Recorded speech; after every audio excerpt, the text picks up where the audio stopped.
Sup you beautiful people. Hope you've had a fantastic day. Welcome to a brand new episode of What If Deku Travels Back in Time. Izuku really hadn't meant for it to turn it out like this. He hadn't. He doesn't even know how it turned out like this. But, well, it had, and he didn't really have an option but to go with the flow and try for a second time. Or the alternate universe where Izuku accidentally travels back in time and creates chaos with every step he sets, but he still manages to keep it together. Kind of. If you guys enjoyed this what if, comment down below and let me know. And go ahead and check out other what ifs in the channel. After watching this video, don't forget to shower some appreciation onto the incredible author responsible for this fanfiction. The link is conveniently waiting for you in the description box down below. Before we get into it though, don't forget to subscribe and leave a like, and also share this video with your friends. So let's start this video. He vaguely remembers the small pink-haired girl and her tears. She was crying and grateful, but all Izuku could think of was the bodies lying in the building he had just saved her from. Her bright smile seemed to dim when she saw his expression. It's my quirk. I can't control it anymore. I'm so sorry. He gives her a smile, but thinks the effect is ruined by the tears coming out of his eyes. Her hand reaches out to his shoulder. This isn't right. I'm sorry, Izuku. Her words are empty even when they're said with so much feeling, and all he does is wonder about how it came to be that she knows his real name. He wants to say it alright, but he long promised himself he wouldn't lie to them. Her quirk had been so cool when he had met her just an hour ago. You can distort someone's control over their quirk? That's so cool. In answer, she had given him a mix of an embarrassed, overwhelmed and proud expression. Something had been familiar about the girl. His instincts were going wild and all he wanted to do is run far, far away. But it was forgotten as soon as the fire started. He hadn't expected this. Hadn't expected it to be so destructive to their side too. Stupid. Not that he could purely blame it on the quirk of the girl. Things had been going to hell for months. This was just the climax. Planned as much as accidental. Aikyo can help us, she says, stepping away and pulling one of the boys who were still standing in between the rubble to her. He can make the time go back. Even if it's just 5 minutes, that's enough, right? You will help us, right, Aikyo? Her eyes had gained a manic, hysterical glint and her hands were pulling at the boy's shirt who was frightened and rattled trying to get her of him. He doesn't know why she's talking about them as a pair. He doesn't know her. You will help Izuku and me. It doesn't sound a lot like a question anymore. Her face is pulling in a mad smile. He interferes. Wait, stop that. Aikyo, he grasps her arms and the frantic boy's hands, trying to remove them from each other. He feels his heart stop. He sees the frightened boy's eyes flicker and the girl laughs. The world begins to spin, and lights are appearing in front of his vision. The sickness in his stomach increases and he's going to throw up. He tastes the blood in his mouth as his vision goes black. When Izuku wakes up he's tired and confused. He is crying, barely conscious of what's happening to him. Everything is blurry. He can't think. His thoughts stop halfway. Almost as his brain is having errors with grasping the information it's getting. Hush, Izuku. It's alright, a sweet voice says, and soft, nimble fingers touch his face. He knows that voice. He just doesn't know whereof. It frustrates him. He feels hopeless and muddled and just downright weird. He begins to cry harder. The voice, a woman, soothes him again. Izuku feels the darkness coming back again. He wants to fight it. He wants to find his voice and his sight and ask at least 100 questions. But the black is coming and not waiting for Izuku to catch up. He blacks out with a song sounding that he vaguely remembers his mother singing on sleepless nights. It takes a while for Izuku to catch up. The first few times he's conscious enough to actually think he freaks out. The reason being his body, which is smaller than it's supposed to be. And younger, a lot younger. He isn't sure how much weeks or months the body old is, but that he's counting in weeks and months should tell enough. He's a baby.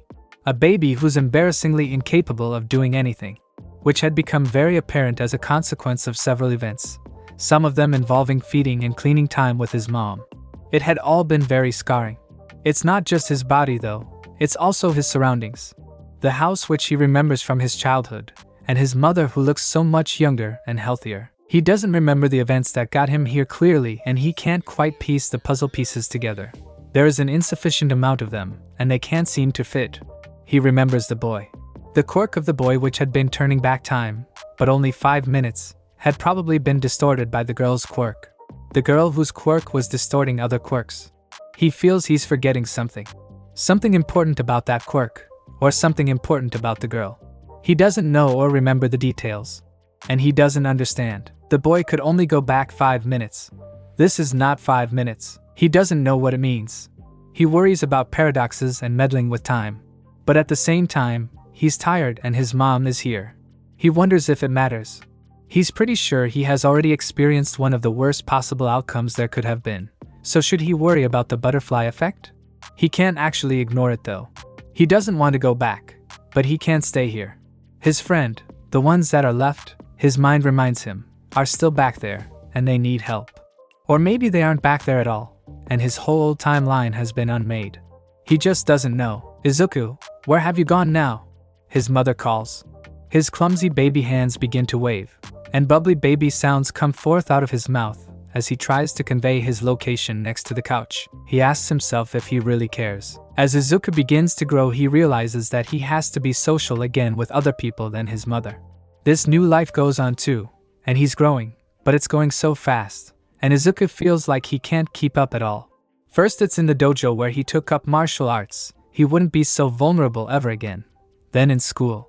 Izuku doesn't like it. He gets nervous and unnerved around others. Adults don't know how to react to him. They get confused or weirded out, or sometimes, when he's lucky, they are just oblivious. The children are worse though. Children are something one cannot understand unless you're one. He's too smart for his age and he has this tiredness, this presence that children don't have. His mom knows but ignores it, and Katsuki is alright with it because of some reason, but the other children avoid him. In the end, children were so often more observant than adults. They know something is wrong with him. It's not like they're unkind or alienate him on purpose. Katsuki's friends play with and talk to Izuku sometimes, and they give playful smiles and laugh, and then it slips out of one of their mouths without even a pause before and after. Midoriya is weird though. You didn't notice? When adults have to rationalize their feelings though, it gets blamed on how smart he is, on how good he is for his age in martial arts. And when he's 4, it gets blamed on quirklessness. The children's feelings and instincts get left behind in the dust. Izuku doesn't know if he's relieved or disappointed. The first time Izuku realizes that there's something seriously wrong with him is when he's 5. Or more precisely when he's 5 and he breaks a door. He freaks out, smiles pleadingly at his mom when she finds the broken door, and tries to forget it. He doesn't have any superpower anymore. He isn't supposed to. But then it happens again. When he tries to shove the couch somewhat to the right, and it shoots to the other side of the room, leaving a dent in the wall. Or when he picks up a pen and it squashes in between his fingers. It terrifies him. He doesn't know when the power bursts will happen and how. He can't control it. His mom notices. At least she notices he has a special talent of destroying things in ways he shouldn't. She is pretty cool with it as soon as she sees how distressed he is every time it happens. She laughs and calls it just another one of Izuku's mysteries. Izuku is glad, but still worried. He gets a fear he will accidentally crush not only things, but also people. He remembers how it is to have his quirk out of control, and it wasn't pleasant. Her hand was crushed, and he couldn't touch. She was crying, but trying to smile. It's alright, Deku. We're here to save you. But it wasn't. Izuku had crushed Uraraka's hand, and it wasn't alright at all. The weird thing is that is not supposed to be there. He knows he was quirkless at this age. He has even gone to the doctor, and the whole bone in his foot thing was the same. This had never happened in his first life. It's different and wrong. He thinks this is maybe one of the missing puzzle pieces. He becomes conscious of the fact he begins to evade touches of others, even subconsciously. It's after months and months he relaxes somewhat, grasping that it doesn't happen often and most times only when he's feeling strongly. And if it happens, he isn't able to stop it anyway, but the traces remain. He regains his old nervousness around people again, rather avoiding them than interacting. He struggles in martial arts classes because he could accidentally kill others. He is careful with everything he touches, in a futile attempt to not crush anything on accident. Feeling lonely all the while, he tries to find a solution to the super strength that isn't a quirk but also is. That isn't supposed to be his but also is. And that is he's not able to control but also is. It's late. Past midnight, and there's crying in Izuku's bedroom. Inko sighs. Izuku? She knocks on the door 2 times. The sniffling immediately quiets down. An almost even voice sounds. If it wasn't for the crack on the last word. What is it, Mom? Inko sighs again and opens the door. The light of the corridor falls inside the dark room of Izuku. It's cold inside, as the drapes are half closed and the window is open. Some of the light of the street falls inside, just enough for Inko-san to see the rumpled sheets and Izuku, who's sitting up in sweaty pajamas and trying his best to look as if he's not been crying. Inko-san is his mother though, and sees the tell signs in less than a minute. The not entirely covered up tear tracks reflecting in the light from the corridor. His eyes who have a haunted shine to them, and the hands who have a minor tremble in them. Oh, Izuku. She ushers him out of his bed, giving him new, clean pajamas and then pushes him downstairs to their couch. She sits him down and turns to the kitchen next, setting up water for Izuku's favorite tea. She takes care to put out the lights of the corridor and any other rooms before she grabs some cookies and puts the tea leaves in the hot water. She sets everything on a tray and moves towards Izuku. Inko sets the tray down on the low table in front of them and sits down next to him. Izuku has already gotten them their large blanket and had moved the pillows just so. She gives him his mug and picks up her own. They sit in silence for a few minutes, just blowing the steam from their mugs and staring in front of them. The room is dark. It always is. They don't turn the lights anymore in this room at these times of the day. The blanket that is huddled around their shoulder is old and smells like these exact nights. It's still soft and has several patches repaired and filled with other fabrics and motifs. Inko sometimes wonders what they're going to do when Izuku has to leave the house. She wonders if the blanket will stay here, or will be taken by Izuku. Maybe it will lay in the corner of a closet and gather dust, burying all the memories with it. Maybe it will be taken out on particularly hard nights, and one of them will huddle in the dark in front of the television on their couch, realizing that the blanket will be ever too big now, and the only comfort they will get is from the faint smell that has already been almost erased. But that is still far away, and Inko will try to remove those thoughts out of her mind. Do you want to talk about it? The question is too loud in the quiet room, but it's one of routine. Izuku shakes his head. Also routine. Inko nods, and she turns on the television. This time she decides that they will watch the All Might documentary, an old one they've had for ages. She had gotten Izuku it when he was 3. They had watched it so often that she knew which words and sentences would come after others. She knew the intro by heart, and was able to act out the outro from memory. It still seemed to cheer Izuku up, and she had to admit it gave her a sense of comfort now too. It's 15 minutes into the film, with Izuku's eyes faintly sparkling next to her, that her eyelids begin to fall down. Izuku has already huddles closer to her and his head is on her shoulder, which is also a sign he's going to fall asleep too. He's always less careful and touchier when he's ready to fall asleep. She falls asleep with All Might's voice booming and the slow breathing of Izuku. These nights originated from when one of them couldn't sleep. Most times it was Izuku, but sometimes they would be for Inko. In fact, the first one had been for Inko. It had been one of those restless nights whose source was the empty space beside her, and a cold space there which shouldn't be there. Izuku hadn't been able to sleep either, and had sneaked downstairs to make tea for himself. The moment Inko had seen him, she had shot in a motherly fit, trying to take her mind of her own devils. Izuku hadn't let her though. He had noticed the minute she came in that something was off with her. He had guided her to the couch, given her a mug of tea with honey too, and they had huddled together under the blanket in front of the television. She had fallen asleep first, not able to keep her eyes open, and when she woke up, Izuku had been sleeping snuggled against her, and she had slept better than she had in several weeks. Inko had been so happy when she had gotten Izuku. Sure, the nights after had been hell, not to mention the actual delivering, but her baby had been such a little wonder. Still was. He had been a quiet but sweet baby, bit clingy. An amazingly bright smile and seeming to try and take care of her before he could even talk. He only cried in sometimes, unfortunately most of the times at night. He was determined to be in the same room as her, but when he was calm and sweet, often entertaining himself, and somehow knowing all the taboos. As he got bigger, it was easier to see how smart her little baby was. Trying to crawl, walk and talk way before any other baby she had heard of. Not that he succeeded often. She knew from Mitsuki that Katsuki-chan had only just started crawling and he had been born a few months before Izuku, and apparently, he was an early starter too. It had been so early that Inko had grown concerned and had taken him to a doctor who had confirmed nothing was wrong. With the smarts, he also became a little bit less clingy. He became curious, crawling and walking around the house more. He began to trust her to not suddenly leave and never come back, she had once joked to herself. When they visited the Bakugo household, he even let her be in another room for longer than half a day while he was playing with Katsuki-chan. even if he had checked up with her every hour or so. Mitsuki had called it adorable. He seemed to adore Katsuki-chan, playing with him and teaching him things. Mitsuki had immediately Izuku when he had stopped Katsuki-chan from falling of the stairs.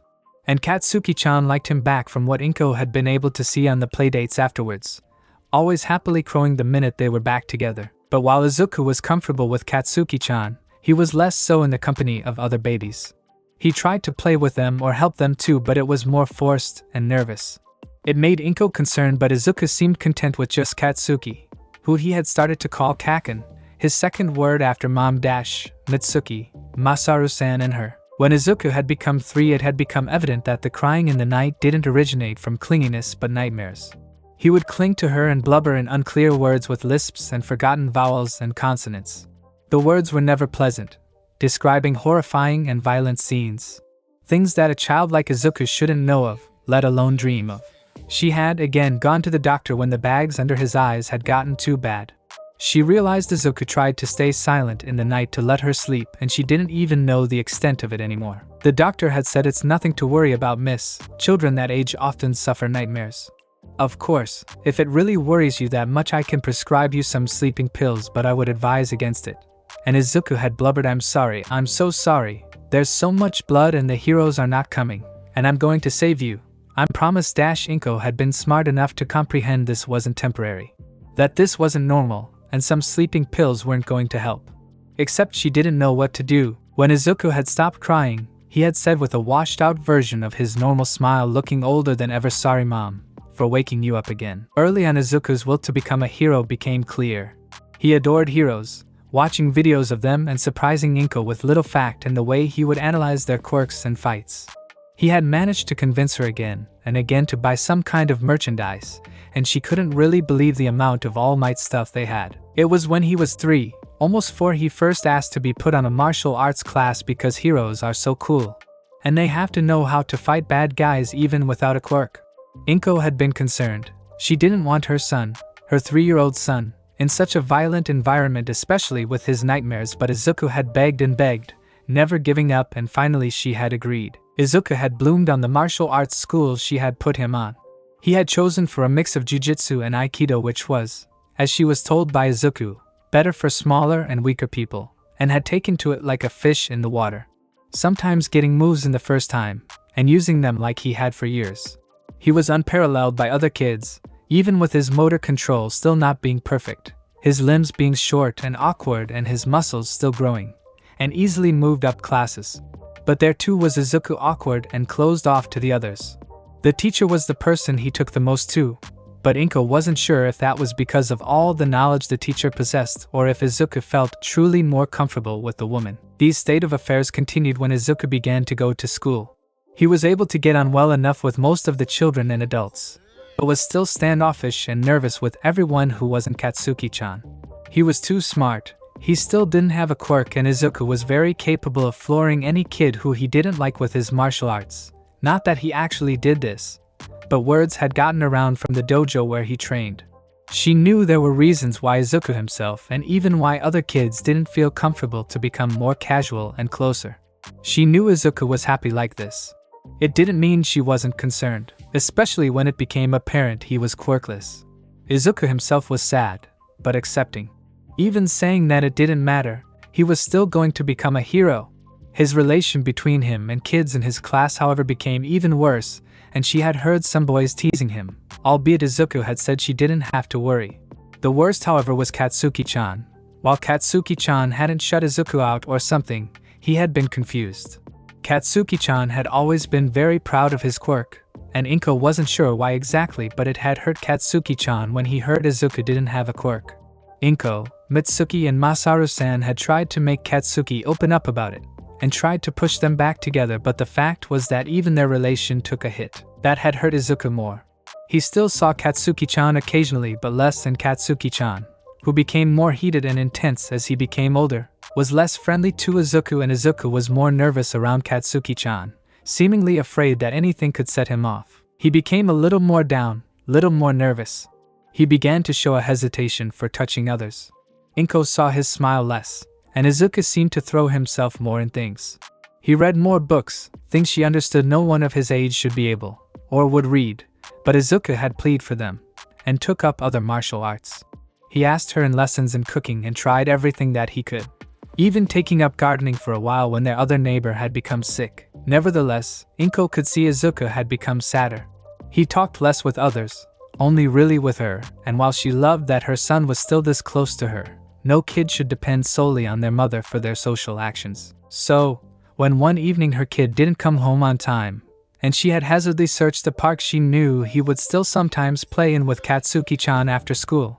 Finding him smiling more brightly than she had seen in months and completely relaxed with an almost sickly thin man with bright blonde hair and sunken-in eyes she didn't know at all, looking at him like he held the world, and talking a mile a minute in a way she had only seen him do with her of the Bakugas, she could only wish she would be able to convince the man to spend more time with them, with Izuku. Of course, only after she had confirmed he was not some creep who wanted to do unsavory things with or to Izuku.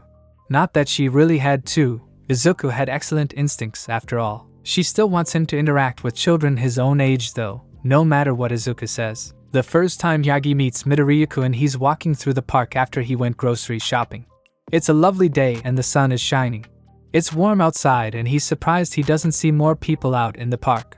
He is deep in thought, and really just minding his own business when a young and rather plain-looking boy collides against his legs. The boy falls on the ground, quite hard, but he doesn't give any reaction. He sits up, stands up, picks up his bag, moves his head up, looks up into his eyes with his own bright green ones and begins, "I'm very sore," then he bursts out in tears. Yagi is understandably confused and panicked, the late reaction only making it worse. And while he could normally just smile and say some encouraging words and any kids would stop crying, that's in his hero form, but now he's in his original form, which is more terrifying than comforting. In the back of his mind he also realizes that this is a boy around the age of 6 or 7, and where are his parents? So Yagi tries to comfort him, kind of fluttering and asking where it hurts. The boy takes a few minutes to calm down, and after that tells him, "Nothing hurts, I'm alright." "I'm sorry, mister, I didn't mean to do that," while looking up with big eyes. Yagi really doesn't know how to react to that statement. The boy was staring at him. It's quite alright. I'm sorry too." After that awkward exchange, at least for him, the boy left, and he had expected that they had parted and would never see each other again. He was wrong. You see, apparently, something Yagi had done in those awful few minutes had made him worthy of the boy's admiration, or at least attention, and a few minutes later he turned up again, this time with 2 cornets ice cream, and had shyly apologized again, and somehow had pulled him in a conversation after he had given him the cornet with the sprinkles and vanilla ice cream, which surprisingly had been his favorite, even though he would never admit the sprinkles thing. And then, almost 2 hours later, Midoriya's mother had turned up, looking extremely frazzled. "Izuku, there you are. I was so worried." After their reunion, she had threatened Yagi. She had thought he was some kind of creep or kidnapper. Fortunately, to Yagi's relief, Midoriya had hurriedly gotten his mother of that misconception and had told her how he had walked into him and had wanted to apologize to him, and that he had bought an ice cream for him because Toshinori-san was really cool and nice. He even tried to pay me the money back when I gave him the ice cream. The boy had whispered this to his mother, but it was still loud enough for Yagi to hear, and he had turned so red. Midoriya's mother had calmed then, followed by a bow and a "Thank you for taking care of my son." She had also introduced herself as Midoriya Inko and even invited him for dinner. Yagi was pretty sure people weren't supposed to be this open and kind to strangers and was vaguely concerned for them both. At least he could understand the boy because of his age. But the mother, he had tried to decline, with the rationalization that he was a stranger, and he couldn't possibly impose. But Midoriya-san had given him sad, puppy-like eyes, and Midoriya-kun had followed. Next, he was following them to their home. Next, he stays until Midoriya-kun was so tired his eyelids were falling down, and Midoriya-san remarks that Midoriya-kun's bags under his eyes are already bad enough, so he should hurry up and get in bed. Next, he is invited for dinner again next week. And at last, he walks away having agreed to that too. He walked that evening away feeling overwhelmed but surprisingly warm and already feeling secretly a little bit excited for next week. And this had become tradition after that day. Every week he would come over at least once, and the Midoriyas would enthusiastically invite him in, and would essentially fuss over him like some sort of mother ducks, and he would stay there until Midoriya-kun would start falling asleep again. and Yagi agrees that the bags under his eyes are bad. He didn't really notice the first time they meet, but when he comes again and again it becomes more apparent. He hopes it's just bad genetics. He tries to ignore the fact that Midoriya-kun seems to fold into himself in an exhausted haze when he thinks nobody's looking, and Midoriya-san's ever-concerned looks when this happens. He realized this whole situation was a bit weird. You weren't supposed to suddenly connect so easily with people you don't know. You shouldn't be invited as easily into someone's home, and he wasn't supposed to be able to talk as easily as he is with Midoriya-kun, because Midoriya-kun has just become 7. To not even mention that he was All Might. Someone Midoriya-kun was a fan of. He learned Midoriya was a fan of a lot of heroes though, so Yagi doesn't actually know what that means for him. He had been keeping people, especially fans, at lengths on purpose for years now, even if it wasn't that hard in his original form. Most people thought he looked creepy, and certainly not cool or even approachable. But truthfully, he thinks when he walks away from the Midoriya household, he enjoys these evenings far too much to let them go. He wouldn't want to change them for the world. When Yagi first heard about Midoriya-kun's dream to become a hero, he was horrified. He had already known the boy was quirkless by then, and the boy had looked so bright-eyed when he mentioned his dream. Telling him he wouldn't be able to do it would crush the boy. He did it anyway. The boy had smiled at him. "I'm not asking your permission, approval, or even your opinion, Tashinori-san. Albeit I'm quirkless, I'm going to become a hero anyway, you'll see." He hadn't even reacted to the Yagi's rejection. It was like he had expected it. Later Yagi learned that literally everyone was skeptical or disapproving the first time they had heard it after it became apparent he was quirkless. Many were still not convinced after 3 years of hearing the statement, but Midoriya-kun was evidently determined. He had apparently been taking self-defense and all sorts of other martial arts since he was 3, before he even knew he was quirkless. Along with his intelligence, sometimes able to talk Yagi or his mother in circles or confusing them with too long words that were often scientific terms, and the hints Yagi had seen of Midoriya-kun's analyses of quirks and strategic plans in one of his hero fits, he wasn't the worst choice. He certainly was a better choice than Yagi was back when he was young. Izuku remembers the first time he met Kacchan in this life. He remembers hearing his mother in his first memory he can remember of this life too. They have always been here. A part of this new life just as much as a part of his old one. Meeting All Might, or Tashinori-san, is different. In his old life, meeting All Might started a new chapter for him, a chapter with a quirk and a chance. And he admittedly freaks out when he meets him entirely on accident in the park. Izuku doesn't think it can be entirely blamed on him though. When the first few minutes all he tries is to forget the image in his head of a barely breathing All Might on the hospital bed, looking small and fragile in his real form, and the words "I'm sorry, but he won't be able to make it. The wound is fatal.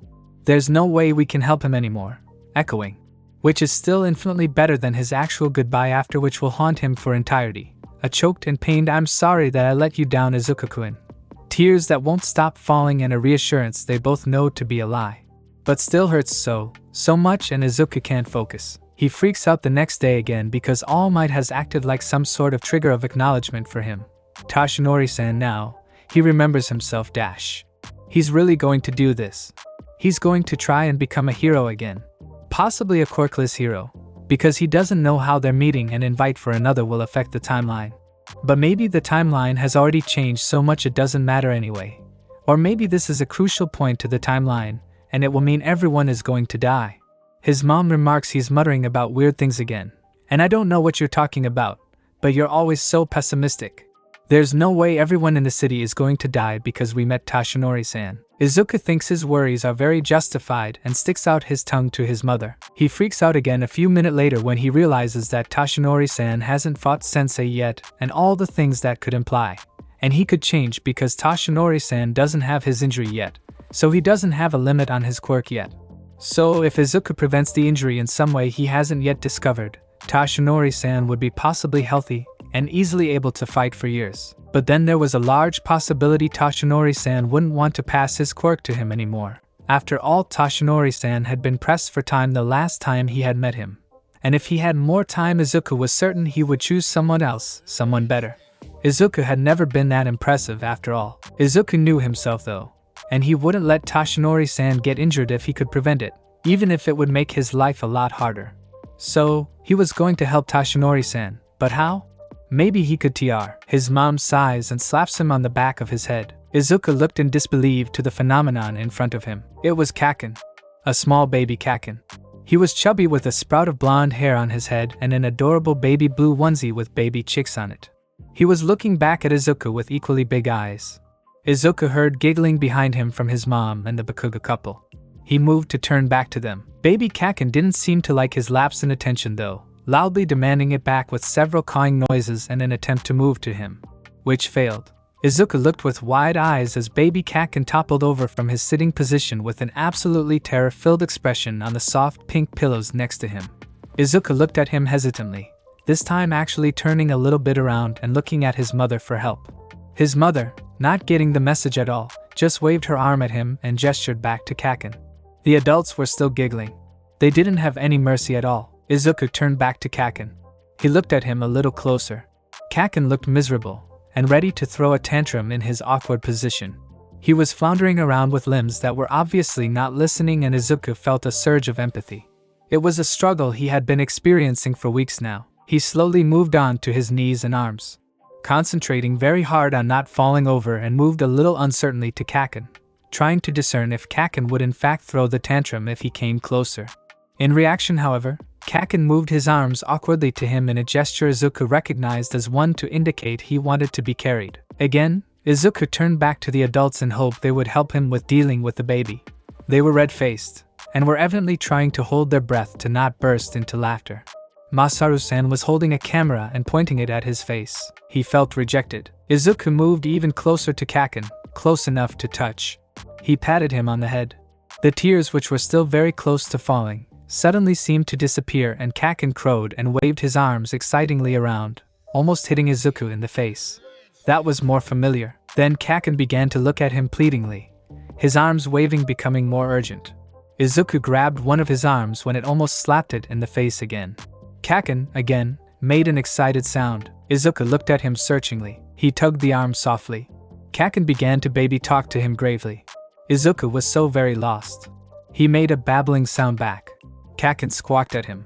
Izuku tugged harder, hoping he was reading the signs right and making the right decision.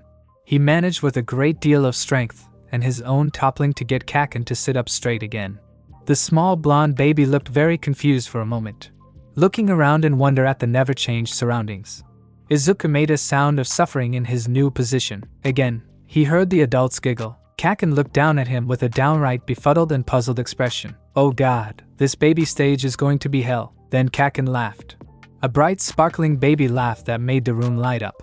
For a second Izuku relaxed until Kacchan's arms stretched out, almost slapping his face again, and tugged him up.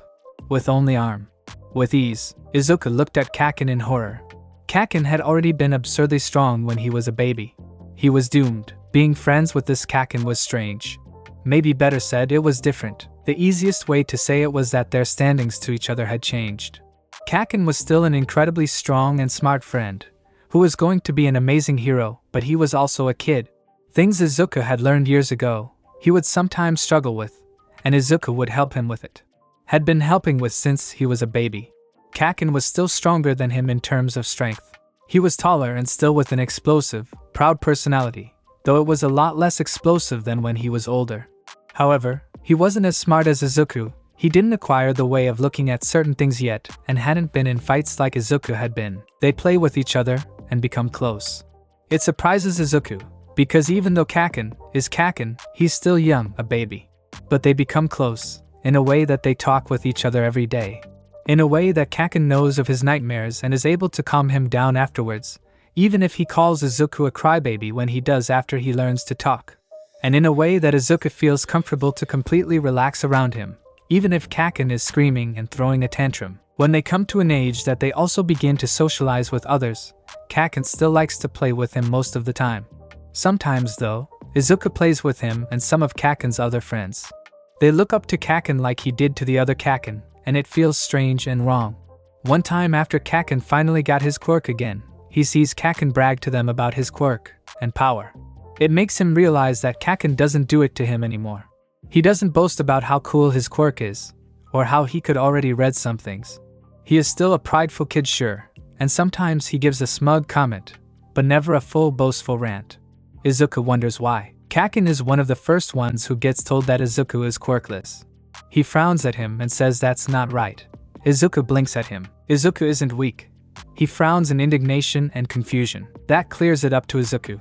It had become apparent after a while to him that Kacchan saw himself and Izuku as different from the rest of the class.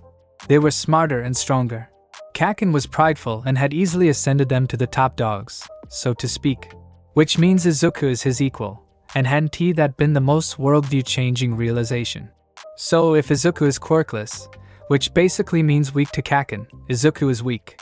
If Izuku is weak and Kacchan's equal, it means that Kacchan was weak too. But Kacchan wouldn't see himself as weak. Izuku just had to convince him quirkless didn't mean weak. So Izuku tries. He participates more in class. He works harder in the dojo. He begins a weekly run. He starts with side projects. Reads thick books on every topic he can find. Kacchan doesn't seem to notice his struggles though. The time Izuku spends trying to become more well-rounded, a stronger person, Kacchan plays with other kids and vice versa. The space between them grows, and it leaves an empty feeling in his stomach. They still talk and play, but the space between them both don't know how to cross anymore. Sometimes Kacchan looks frustrated with it. Those are bad days. Other bad days are when Kacchan curses and lashes out to others, including Izuku, or days where Izuku is nervous with everything around him, never touching and ready to fall apart at any second. Their interaction becomes forced and strained then. Sometimes there are good days though. Days where they talk, play and laugh. Days where they comfort each other when the other has been hurt or is bothered in any way. Days where the space in between them seems forgotten. But then when Izuku comes home, the hollow feeling will come back 3 times as bad and he will feel sad the whole evening. He wonders if the good days are really good. Their friendship was a broken little thing. Izuku had been really glad that Kacchan became his friend in this life again. The first time Kacchan actually calls him Deku again is when Izuku's almost 8 and Izuku jumps in to protect someone from the bullying of Kacchan and his friends. He gets mad at Kacchan, telling him he shouldn't bully other and Kacchan, don't you want to become a hero? Heroes don't bully others. Kacchan, of course, becomes mad and he and his friends attack. He manages to overcome all of Kacchan's friends, even with their quirks, careful but determined. Yet when Kacchan himself attacks, Izuku hesitates. This only seems to make Kacchan madder. When Kacchan actually manages to punch him in the face, he combusts in an outburst of indignation and wounded pride. You idiot! You could have intercepted that punch. Why aren't you trying your best? Why aren't you even protecting yourself to the best? Do you think I'm so weak that you don't even have to give it your all? Even though you're fucking useless and quirkless. Even though you're a Deku. Then he pushes a surprised Izuku so hard he falls on the ground and storms away. Izuku isn't sure what he's supposed to think. On one hand, he finally got his hero name back. It was a name that meant a lot to him. On the other hand, this indicated that his and Kacchan's relation had decreased so much that Kacchan actually called him that again. It also reminded him back to the first time Kacchan had admitted he had thought that Izuku had always looked down on him, and that just made him feel awful. Because this time he had held back. He hadn't wanted to hurt Kacchan. He hadn't meant to look down on Kacchan, but he realized that maybe he had. Kacchan was only a kid after all, and he hadn't yet seen the things Izuku had. Except this didn't mean a thing to Kacchan because to him Izuku was also just another kid, smart and good in fighting. But all the same, just another kid. He also recognizes that he doesn't exactly have to hold back. Only be careful with his not quirk. While he holds back with all children and sometimes even adults, Kacchan has always been strong. He has had an amazing and destructive quirk since he was 4, and holding back would only make him angry and hurt. And on top of that, Izuku is only 7. He is not yet that strong and he doesn't actually have a quirk he fights with. Next morning, Izuku comes to school with a massive bruise on his cheek and several nasty scrapes on his knees and elbows that are covered by bright-colored plasters and bandages. His mother is even worse than his previous life, which says a lot. He walks to angry Kacchan with a determined expression on his face before classes. I'm sorry for yesterday, Kacchan, it was mean of me. I won't do it again, he says while he bows. Kacchan growls, huffs and mutters stupid Deku. He is smiling though. Izuku never sees Kacchan bullying anyone again after that. That evening Yagi comes to the Midoriya's house, finding Midoriya-kun bruised and bandaged. His first thought is, shamefully, to search for the culprit and give them a nice hard punch to the face. Midoriya-san, Inko-san, just as Midoriya-kun actually is Izuku-kun now, he just isn't used to that yet. Sees the look on his face and sighs. Izuku got involved with the bullies again. Really, he should know better by now. He always ends up black and blue. His unspoken question gets answered with, he has always felt like he has to protect everyone who's in need of it. This isn't the first time this has happened. I think it's really admirable of him to stand up to bullies, especially if he does it for others, but I wish he would stop. He often ends up with more than a few bruises and scrapes, even if he wins the fight. Then she rounds on Midoriya-kun. And you, young man, were it the older kids this time again? You promised me you wouldn't fight with bullies older than 16 last time. Don't think I forgot. Midoriya-kun's shoulders pull up and he curls in on himself. It wasn't the older ones this time. It wasn't Eve. Inko narrows her eyes and interrupts him. Huh? What do you mean with that? This time, Izuku, have you been holding out on me? In a manner which Yagi will later recognize, which is quite like Bakugo Mitsuki when she's scolding Bakugo-kun. Midoriya-kun looks like a deer in the headlights. Later that night, Midoriya-kun tells him his mom was exaggerating. He's been having martial arts classes for years and he had almost perpetual bruises on his skin because of that. So really, he has had worse. Plus, someone has to help the victim, and the fact is that the bullies most times don't even win. So it's not like he's taking extreme risks.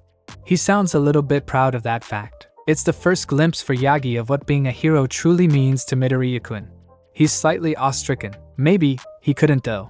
Thank you so much for joining me on this incredible journey today. I hope you enjoyed exploring the fascinating what-if scenario of Deku.